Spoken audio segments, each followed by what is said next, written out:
Hello, আসসালামু আলাইকুম। সবাইকে ওয়েলকাম জানাচ্ছি। আজকে কিন্তু সবার পছন্দের চিংড়ি মাছের আরেকটা রেসিপি নিয়ে হাজির হয়েছি। তাহলে চলুন দেখে নেই কীভাবে করলাম নুডলস র‍্যাপ প্রন। প্রথমে চিংড়িটাকে খুব ভালোভাবে খোসা ছাড়িয়ে নিব, আর খোসাটা একটু ভালো করেই ছাড়াতে হবে। এখানে যে শক্ত অংশটা রয়েছে সেটাও ভালোভাবে খুলে নিব। এরপর যে ময়লা অংশটা রয়েছে সেটা কিন্তু ফেলে দিতে হবে। সবগুলো চিংড়ি যখন ভালো করে পরিষ্কার করে নেওয়া হয়ে যাবে, এরপরে কিন্তু মেরিনেট করার পালা। আর এই মেরিনেট করার জন্য প্রথমেই দিলাম 1 চা চামচ পরিমাণ লাল মরিচ, 1 চামচ পরিমাণ দিয়ে দিব লবণ।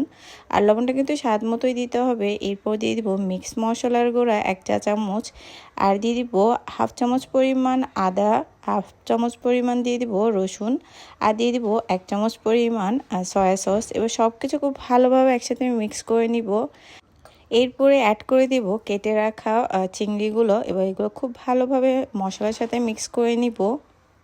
এবার যখন মশলার সাথে ভালো করে মিক্স হয়ে যাবে, কিছুক্ষণ রেস্টে রেখে দিব 10 মিনিটের মতো।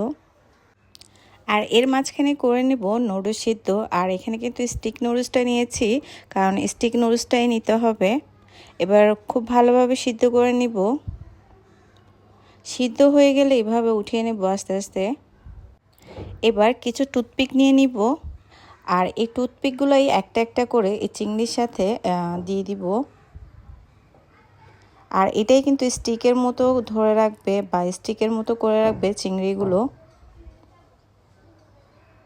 এভাবে সবগুলো চিংড়ি কিন্তু টুথপিক দিয়ে স্টিকের মতো করে নিব।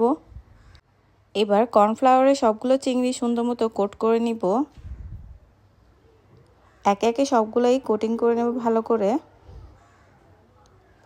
এবার সবগুলো যখন কোটিং করা হয়ে যাবে, তারপরে যে নুডলস সিদ্ধ করে রেখেছিলাম সেগুলাই কিন্তু র‍্যাপ করার পালা।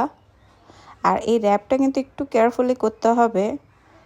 এই যে আমি যে টেকনিকটা ফলো করেছি, চাইলে কিন্তু সেই টেকনিকটা ফলো করে আপনারা করতে পারেন, তাহলে কিন্তু খুব ইজিলি র‍্যাপ করা যায়। আর সবগুলো চিংড়ি র‍্যাপ করা হয়ে গেলে এবার কিন্তু ফ্রাই করার পালা।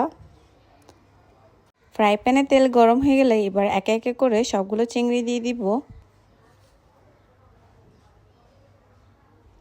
আর চুলার আঁচটা কিন্তু মিডিয়াম রাখতে হবে। বেশি জোরে দিলে কিন্তু ক্রিস্পিও হবে না, আবার পুড়ে যাওয়ার সম্ভাবনা থাকবে। যখন এক সাইড খুব ভালোভাবে হয়ে যাবে, তখন কিন্তু এটা উল্টিয়ে দিব। এবার চিংড়িগুলো কিন্তু একদম রেডি। এবার কিন্তু পরিবেশন করার পালা। এক একে প্রত্যেকটা চিংড়ি সুন্দরভাবে প্লেটে সাজিয়ে নিব। আর প্লেটে সাজানোর পরে কিন্তু এত সুন্দর লাগছিল দেখতে। এটা কিন্তু যে কোনো পার্টি অথবা ঘরোয়া অনুষ্ঠানে খুব সুন্দরভাবে টেবিলে সাজিয়ে দেওয়া যেতে পারে। আর খেতেও কিন্তু খুবই মজা। বাসায় কিন্তু আপনারা চাইলে ট্রাই করে দেখতে পারেন। আর সবাইকে অনেক অনেক থ্যাংক ইউ এতক্ষণ আমার সাথে থাকার জন্য। ভালো থাকবেন। আল্লাহ হাফেজ।